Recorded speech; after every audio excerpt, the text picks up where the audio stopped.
Hello friends, আমি প্রিয়া। আজকে নিয়ে এসেছি মোচার কোপ্তা আলু দিয়ে।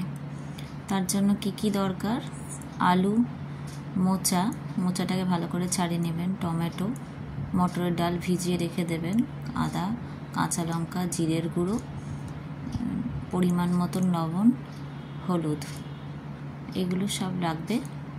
এরপরে গরম জল বসিয়ে দেবেন মোচাটাকে সেদ্ধ করার জন্য। জলটা সামান্য পরিমাণ গরম হলে তাতে নুন আর হলুদ দিয়ে দেবেন।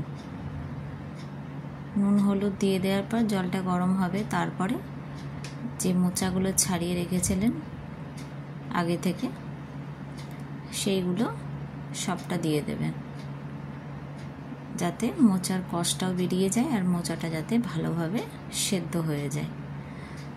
সবটা দিয়ে দেওয়ার পর ঢাকা দিয়ে দেবেন। এরপরে মোচাটা যখন সেদ্ধ হয়ে যাবে ভালো করে ঝুড়িতে বা অন্য কিছুতে ছেঁকে নেবেন, যাতে জল না থাকে। জলটাকে ভালো করে চিপে নিয়ে মিক্সিতে পিষে নেবেন, মিক্সচার মেশিনে। যেটা মটরের ডাল আছে সেটাকেও ভালো করে মিক্স করে নেবেন, দুটোকে একসাথে পেস্ট করে।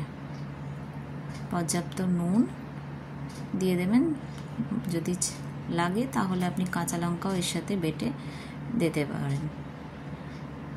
যতটা পরিমাণে নুন লাগবে ততটাই দেবেন। ভালো করে সেটাকে হাতে হোক চামচে হোক ভালো করে মাখিয়ে নেবেন, যাতে নুনটা সম্পূর্ণভাবে ওতে ঢুকে যায় আর যাতে খাওয়ার সময় লবণের ভাবটাও পাওয়া যায়। এরপরে আবার কড়াইয়ের মধ্যে একটু তেল বসিয়ে দেবেন, সর্ষের তেল দেবেন, সর্ষের তেলেই টেস্ট হয়। সর্ষের তেলটা যতক্ষণ না গরম হচ্ছে ততক্ষণ কিন্তু মোচার পেস্টটা দেবেন না। এবার একটু একটু করে হাতে করে নিয়ে মোচাগুলোকে বড়ার আকারে দিয়ে দেবেন এবং আঁচটা যাতে লো আঁচে থাকে সেটা দেখতে হবে, না হলে কিন্তু সব মোচার বড়াগুলো ভেঙে যাবে। আস্তে আস্তে করে অল্প অল্প করে দেবেন আর লো আঁচে থাকবে। তারপরে সেগুলো উল্টে দেবেন আস্তে আস্তে করে। দেখুন কত সুন্দর হয়েছে। এরপরে সব মোচা বড়াগুলো ভেজে নিয়ে একটা জায়গায় তুলে রাখবেন। এরপরে আবার কড়াইটা চাপিয়ে দেবেন, যে তেলটা ছিল সেই তেলের সাথে আর একটু তেল মিশিয়ে দেবেন। তেলটা যখন গরম হবে তখন কেটে রাখা আলুগুলো সব দিয়ে দেবেন। আলুগুলো দিয়ে দেওয়ার পরে সে আলুগুলোকে লো আঁচ করে ভালো করে ভেজে নেবেন, যাতে একটু লালচে লালচে হয়, কাঁচা না থাকে। তারপরে তার মধ্যে নুন হলুদ সবটাই দিয়ে দেবেন, ভালো করে নেড়ে চেড়ে নেবেন। কালারটা খুব সুন্দর আসবে। এরপরে আদা আর কাঁচা লঙ্কার পেস্টটা দিয়ে দেবেন, ভালো করে কষতে থাকবেন। না কষলে কাঁচা একটা গ্যাস বেরোয় আদার। এরপরে যে সমস্ত মশলাগুলো আছে আস্তে আস্তে দেবেন। জিরের গুঁড়ো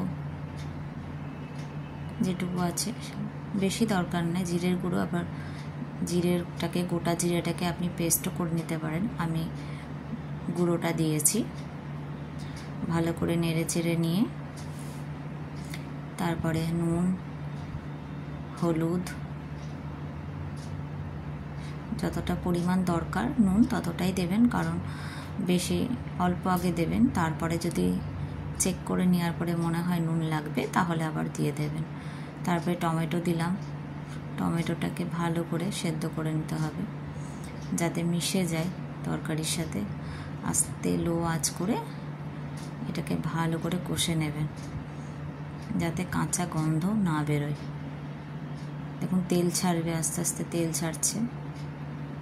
বেশি তেলের দরকারও পড়ে না, অল্প তেলে যদি লো আঁচে করেন তাহলে দেখবেন তেলটা বেরিয়ে যায়। এরপরে জল দিয়ে দেবেন যতটা পরিমাণ দরকার আলুটা সেদ্ধ হওয়ার জন্য। আলুটা সেদ্ধ হয়ে যাওয়ার পর মোচাগুলো ছাড়বেন, তার আগে ছাড়বেন না, না হলে মোচাগুলো ভেঙে যাবে বড়াগুলো। আস্তে আস্তে করে ছাড়বেন আর তলা থেকে আস্তে আস্তে করে নাড়তে থাকবেন, না হলে সব মোচার বড়া ভেঙে যাবে। লাস্টে আলু সেদ্ধ হয়ে যাওয়ার পরে গরম মশলা দিয়ে দেবেন, গুঁড়ো মশলা, আর নামানোর আগে একটু ঘি দিয়ে দেবেন।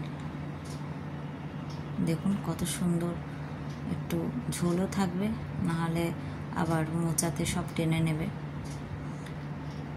দেখতে কত সুন্দর হয়েছে, খেতে ততটাই সুন্দর হয়েছে। গরম ভাতের সাথে খুব ভালো লাগে খেতে, খেয়ে দেখবেন।